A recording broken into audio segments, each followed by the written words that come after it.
Combien de temps vas-tu nous tenir en haleine? Si c'est toi le Christ, dis-le-nous ouvertement.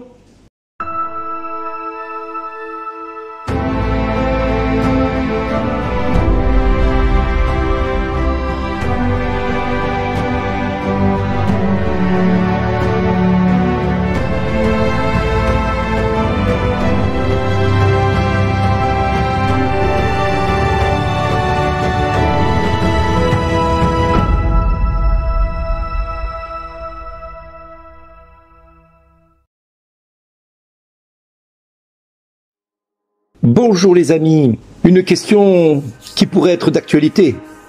Si c'est toi le Christ, dis-le-nous ouvertement. En clair, si c'est vraiment toi que nous devons suivre, il serait temps que nous le sachions. En tout cas, c'est ce que les gens du monde pourraient nous poser comme question. Mais votre Christ, est-ce qu'il est vraiment là parmi nous? Est-ce qu'il est vivant? Est-ce qu'il est vraiment ressuscité d'entre les morts comme vous le dites? Ou est-ce une histoire que vous nous racontez pour nous faire croire au merveilleux de Dieu? Quelque part, Jésus était confronté déjà de son vivant à savoir s'il était le Christ ou pas. Du reste, il répondra: je vous l'ai dit, mais vous ne croyez pas. Les œuvres que je fais, moi, au nom de mon Père, voilà ce qui me rend témoignage. Mais vous ne croyez pas, parce que vous n'êtes pas de mes brebis. La réponse à l'énigme de savoir si le Christ est vraiment le Christ, si le Messie est vraiment le Messie, elle se pose uniquement pour ceux qui ne sont pas des brebis du Seigneur. C'est-à-dire de ceux qui n'ont pas accepté Jésus dans leur cœur comme leur Seigneur et Sauveur. Il y a quelques années de cela, je discutais avec un frère évangélique. Pendant toute une nuit, nous avons parlé de Dieu, de l'amour de Dieu, des puissances du Seigneur, des manifestations de la gloire de Dieu.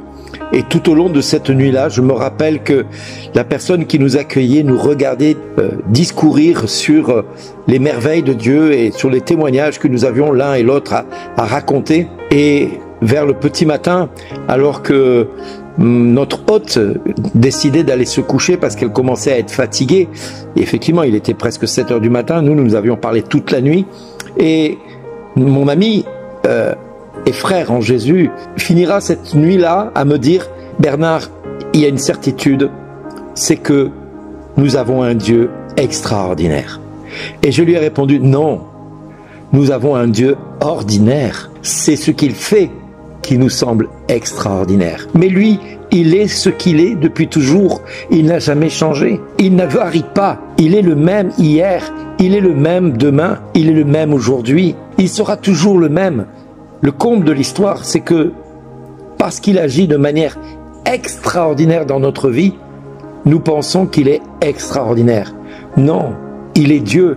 Il n'y a rien d'extraordinaire en lui. C'est tout simplement sa nature profonde d'être magnifique en puissance, magnifique en geste de puissance et de majesté.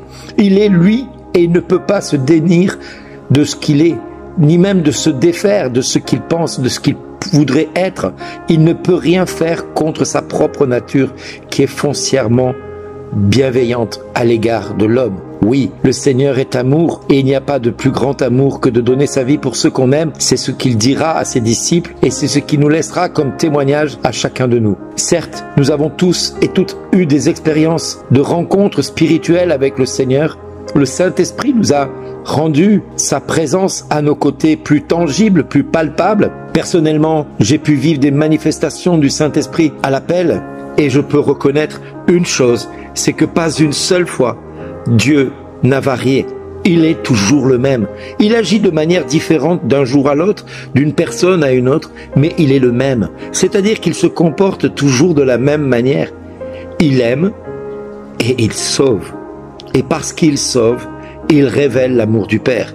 Et c'est ce qui fait que notre Dieu est grand. Alors c'est vrai que quand il parle, nous écoutons ce qu'il dit et ses paroles deviennent paroles de vie, paroles éternelles, paroles indéfectibles, paroles riches en puissance et en présence du Père. Il est celui qui nous donne la vie éternelle. Le Père devient palpable, même presque touchable de la main. Et cette rencontre avec le Père, nous avons tous aujourd'hui des témoignages à faire durer et à faire connaître autour de nous et à savoir reconnaître l'œuvre de Dieu dans notre quotidien. Mes amis, j'aurais une seule chose à vous demander ce matin.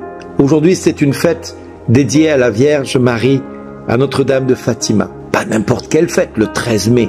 Mais cette fête, elle est en l'honneur de Jésus. Parce que Marie nous présente toujours son fils Jésus. Et cette nuit-là, avec mon ami pasteur, nous avons parlé de Marie, des apparitions de Marie un peu partout dans le monde. Il était curieux, il posait plein de questions. Il ne comprenait pas que je puisse avoir une telle reconnaissance en la présence de Marie dans mon quotidien. Même si j'en fais pas l'éloge en permanence, quand je suis avec mes frères issus de la Réforme et qui tout de suite me mettent le sujet de la Vierge Marie devant les yeux, je ne peux pas m'empêcher que de parler des manifestations de la gloire de Dieu, des prodiges de Dieu par la main de Marie. Oui, quand on voit Marie à Cana, quand on voit Marie au pied de la croix, quand on voit Marie à quelque endroit de l'histoire de la parole de Dieu, elle nous montre toujours son Fils et elle nous invite toujours à écouter ce qu'il nous demande de faire et d'accomplir. Alors mes amis, si aujourd'hui nous avons une petite intention particulière à Notre-Dame de Fatima, eh bien ce serait de peut-être porter dans la prière tous nos frères et sœurs issus du monde de la Réforme. Parce que Luther et Calvin parlaient de Marie de manière merveilleuse avant de devenir réformés et calvinistes. Oui, nous avons dans l'histoire de l'Église une histoire avec Marie. Marie est devenue présente parce que tout simplement l'Église à un moment donné a fait défaut et a empêché le peuple de Dieu de lire la parole de Dieu. Alors Marie s'est rendue de plus en plus présente au cœur des hommes, faisant la trait d'union entre Jésus, parole vivante, et le Père. Nous avons compris avec Marie l'essentiel du royaume de Dieu. Elle nous a montré son Fils. Son Fils nous a montré le Père, et tout cela grâce à l'Esprit Saint qui l'a couverte de son ombre. Alors oui, aujourd'hui, Marie plus que jamais à Fatima nous invite à prier pour le monde. Mais alors prions pour nos frères issus du monde de la Réforme, pour que le Seigneur vienne toucher le cœur d'un maximum de frères chrétiens issus du monde de la Réforme, et pas simplement les musulmans qui sont de plus en plus les témoins de la manifestation de Notre-Dame auprès de leur cœur. Eux qui aiment bien Myriam, eux qui l'aiment et qui l'honorent à sa juste valeur, demandons au Seigneur la grâce que Marie puisse se rendre présent au sein même de l'Église réformée. Merci Seigneur de venir visiter tous nos frères issus du monde de la Réforme. Merci Seigneur de les visiter, de toucher leur cœur par Marie. Marie, nous te les confions, nous les mettons sous le manteau virginal que Dieu t'a confié pour que ta grâce et ta bénédiction descendent dans leur cœur, comme il est descendu dans le cœur de Jean quand il t'a reçu comme sa mère et que toi, tu l'as reçu comme fils. Merci à toi, Jean, d'intercéder en notre faveur auprès de Marie. Merci à toi, Jean, de prier pour l'Église qui s'est séparée de l'Église catholique pour des questions purement humaines. Seigneur, réunis-nous tous sous le ciel de ton esprit, sous l'onction de ton ciel, sous l'onction de ta gloire, sous l'onction de ton nom.